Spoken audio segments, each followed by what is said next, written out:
Hello there, and welcome to a new dungeon crawl series of mine.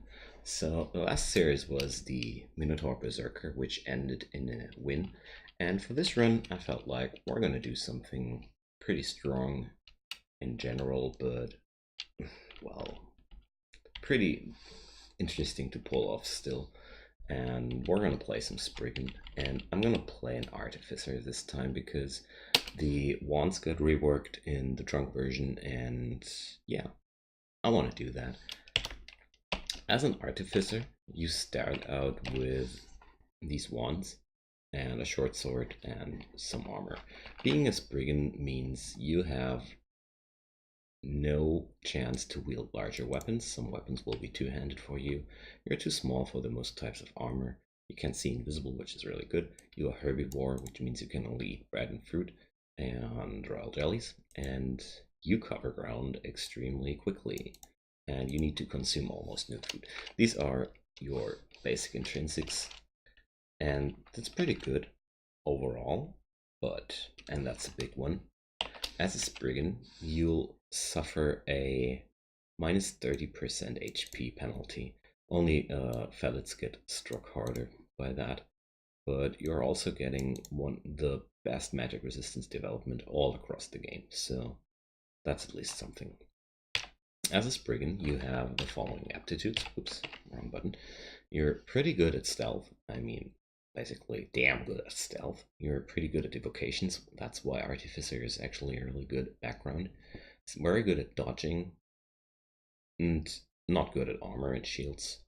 And all across the weaponry board, you're really bad except for short blades. With the magic, you have some really good aptitudes and some really mediocre aptitudes as well. So, well, we have a good aptitude for bows and slings as well. But as an artificer, I rely on developing on whatever I'm going to find across the dungeon. And for the starters, I'm going to stop training short blades and develop some stealth. Because I feel like stealth is, for every fragile race, a very important asset in the early game, and when you're sitting on a +5 aptitude, there's absolutely no excuse for not grabbing up some early stealth points. So my training will look like this: fighting for the HP. I mean, I'm sitting on a -2 aptitude, but that's no excuse not to train it. You need more HP, as much as you can cover up, and fighting helps you with that. Dodging is a absolute no-brainer. We need that, and +4 aptitude is crazy. Evocations, because I want to make that once hurt. And yeah, stealth I already covered up. You only have 9 HP, but you move at 0.6 turns per tile you cross, which means you can basically run away from everything.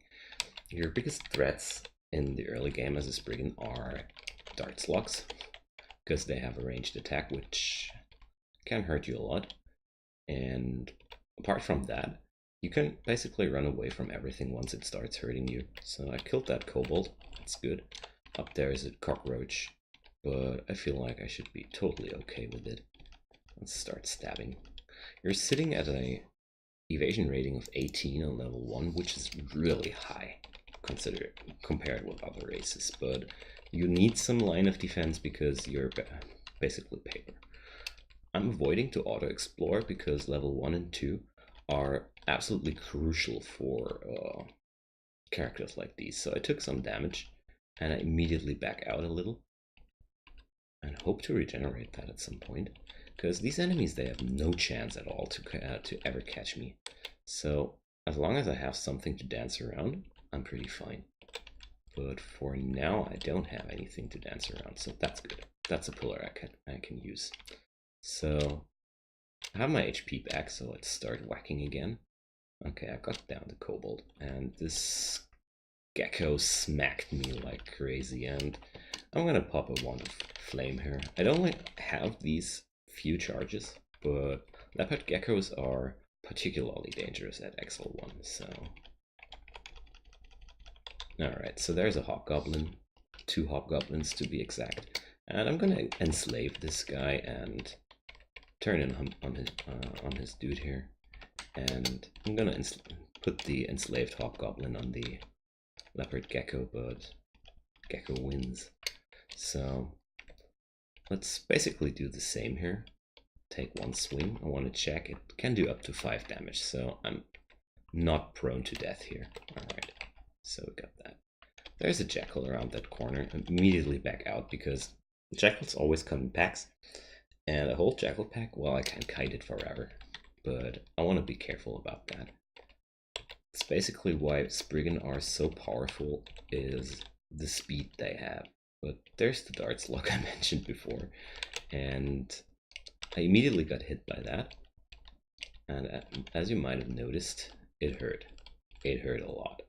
So what are we going to do? I'm going to check out this dude. He's wielding a short sword of venom, which is really, really good, but also really, really dangerous for me.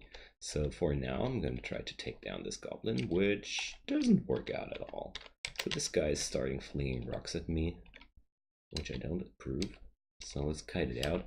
And I'm going to enslave again and send this guy on the other one, but I expected as much. I'm gonna flame wand this guy because I really want to have this short sword of venom. There we go. This is an excellent drop for D1. And absolutely deadly if you derp it out and get into melee with that. Alright, there's still this darts locking around. And I'm starting to pick up stones because having something to fling at people is better than not to have anything to fling at people. And I'm gonna take down this darts lock.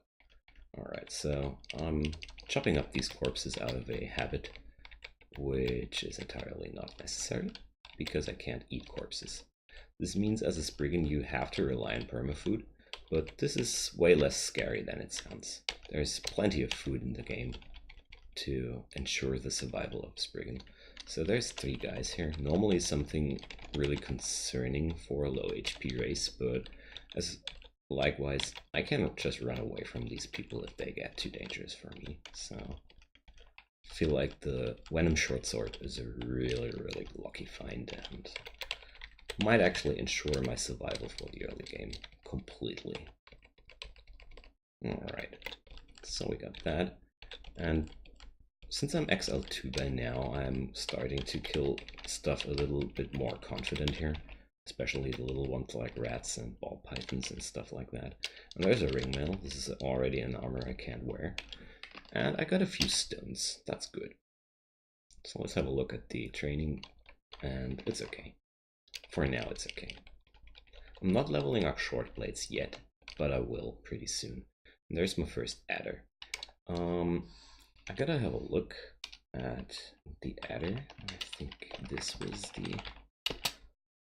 Yeah, so the speed is 13. I don't know if that's actually quicker or even with me, but yeah, I'm quicker than the others. So I'm gonna flame wand this thing, and that was a hit. For now, I'm actually gonna pump up some strength because there are some armors in the game I actually want to wear, but with that strength, I'll never be able to do so correctly. So there's a pair of boots. You can't use those as a Spriggan. Sling bullets lying around. Not bad. But right now I don't want to have the sling. Because I have the wands. And there's a rapier. I'm gonna pick that up just in case that I run into a brand weapon scroll. Because a rapier is actually an excellent weapon for a Spriggan. So I'm taking a little bit too much damage for my taste, so I'm just gonna kite back a little. Get that lizard around the corner, and now we're gonna continue here. Alright, let's keep going. So, sorry guys, gotta look for that. Because it sounds like my person is demanded. Yeah, alright, so I gotta cut this episode very, very short this time. Because my little boy over there needs some help, and we're gonna continue on another episode. See you guys soon.